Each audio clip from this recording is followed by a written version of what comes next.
జాతీయ శ్రేణి పెద్దలు మాజీ ఎమ్మెల్యే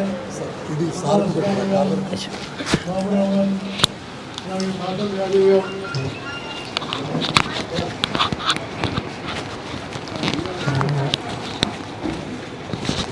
జారుతుంది.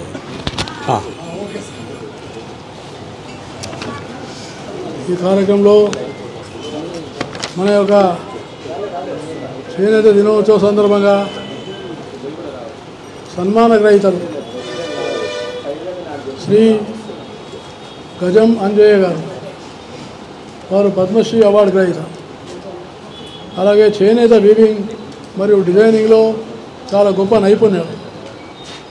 ఏ లక్ష్మణ్ గారు తెలంగాణ ప్రభుత్వం రాజముద్ర రూపశిల్పి మరియు అన్ని ప్రభుత్వ శాఖల్లో డిజైనింగ్ చేసినటువంటి మహానుభావుడు మన యొక్క లక్ష్మణ్ గారు. అలాగే సుధా అశోక్ తేజ గారు, వారు రాష్ట్రపతి అవార్డు గ్రహీత. అలాగే సుప్రసిద్ధ గాయకుడు, సినీ గేయాలు ప్రసిద్ధిగాంచి సామాన్య ప్రజానికి కూడా నిర్రూతలించినటువంటి ఒక గాయకుడు సుద్దాల అశోక్ తేజ. అలాగే చింతగిన్న మల్లేశం గారు, పద్మశ్రీ అవార్డు గ్రహీత. వారు ఆలేరు గ్రామం చేనేత అనేటువంటి ఒక ఆసు యంత్రాన్ని తీసుకొచ్చింది.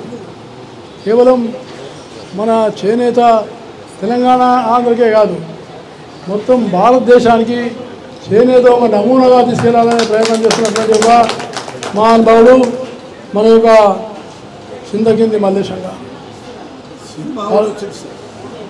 అలాగే కందిగట్ల నరసింహ గారు, ఆసు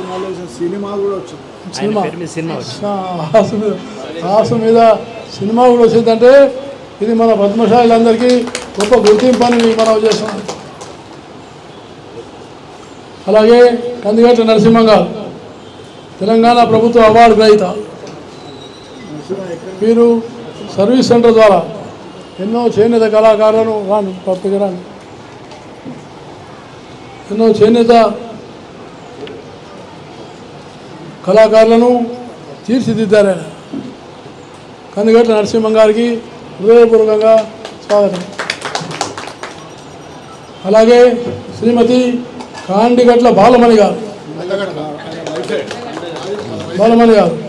వీవింగ్ మరియు డిజైనింగ్లో ఆమె రాష్ట్రపతి అవార్డు గ్రహీత, చాలా గర్వకారణం. అలాగే శ్రీమతి భోగా సరస్వతి గారు, డిజైనింగ్ మరియు వీవింగ్ రాష్ట్ర ప్రభుత్వ అవార్డు గ్రహీత. శ్రీ సామల భాస్కర్ గారు, ఉండా లక్ష్మణ్ బాపూజీ స్టేట్ అవార్డు గ్రహీత. అలాగే మన యొక్క శ్రీమతి బండారు విజయలక్ష్మి గారు, అలాగే డాక్టర్ సమత గారు, మిగతా అనేక మంది పెద్దలు. ఈరోజు నేను చేనేత దినోత్సవ సందర్భంగా ఈ ప్రముఖులందరినీ మా ఇంటికి అల్పాహారానికి ఆహ్వానించి వాళ్ళు నిజంగా సమయానికి ముందే రావడం నాకు చాలా సంతోషం కలిగించిందని నేను మీకు సభాముఖంగా వాళ్ళతో కలిసి అల్పాహారం చేయడం, చేనేత కార్మికుల యొక్క సమస్యల గురించి కొంత వాళ్ళ భావాలను కనుక్కునేటువంటి ప్రయత్నం చేశాం.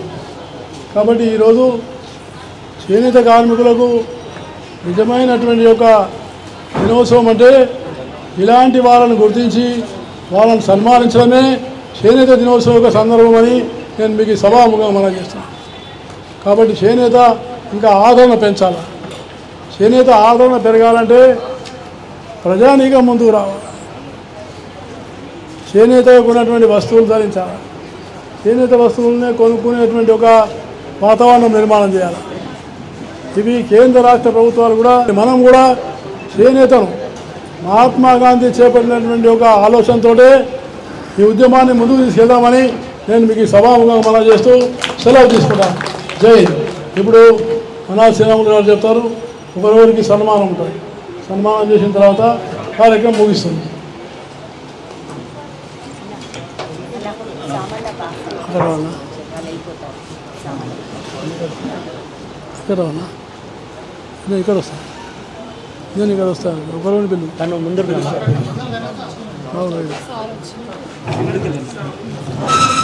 అందరికన్నా ముందు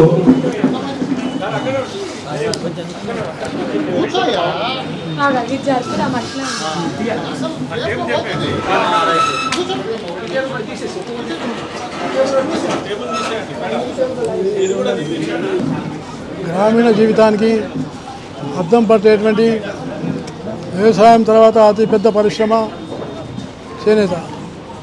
అలాంటి చేనేత రంగాన్ని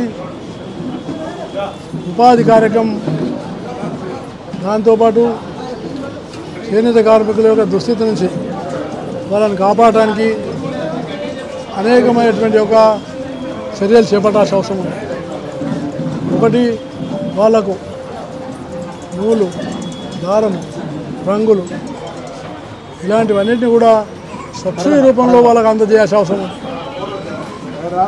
అలాగే వాళ్లకు తక్కువ వడ్డీకి రుణాలు ఇచ్చి వాళ్ళని ఆదుకో, వాళ్ళకి ఇంకా గుర్తింపు తీసుకొచ్చి వాళ్ళని క్రియాశీలకులుగా చేసి వాళ్ళ యొక్క సంపూర్ణమైనటువంటి సాంకేతిక పరిజ్ఞానాన్ని ప్రభుత్వం ఇంకా ఉపయోగించుకోవాలని నేను కోరుతూ, చేనేత దినోత్సవం నిజమైన దినోత్సవం అంటే దీన్ని ప్రజల్లోకి తీసుకెళ్ళాలి. స్వదేశీ భావన మహాత్మా గాంధీ ఇచ్చినటువంటి పిలుపు అవుతుందో చేనేతకు చాలా అవసరం. ప్రజలందరూ చేనేత వస్త్రాలు ధరించి చేనేత కార్మికులకు ఏ రకమైనటువంటి నష్టం రానియకుండా ఆదుకోవడం అనేది మొత్తం భారత ప్రజానీకం యొక్క బాధ్యత. కేంద్ర రాష్ట్ర ప్రభుత్వాలు కూడా వీటి మీద దృష్టిని సాధించాలని నేను కోరుతూ సెలవు తీసుకుంటాను. అతుకు లేకుండా భారతదేశం జెండా చాలా బాగుంది, చాలా అయ్యానే మన తెలంగాణ ప్రెసిడెంట్ వారు పోరుల కిషన్ గారు, డాక్టర్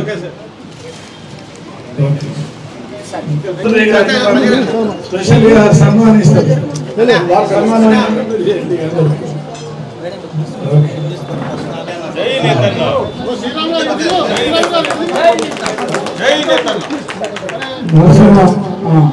ఒక్క నిమిషం ఆగే, ఒక్కరు సన్మానం చేస్తారు.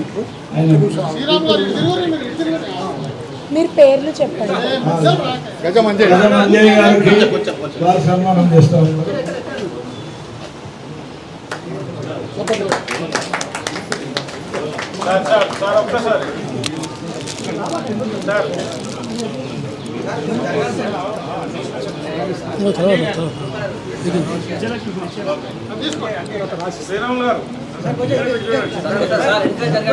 వందే మాత్రం, వందే శ్రీనివాస్ జీవిత కథ ఆత్మకథ కూర్చోండి.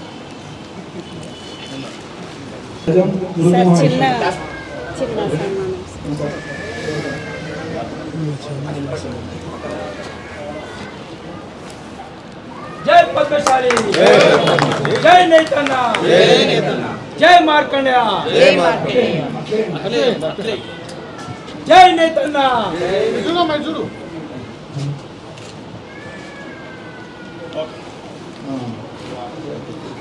महर्षि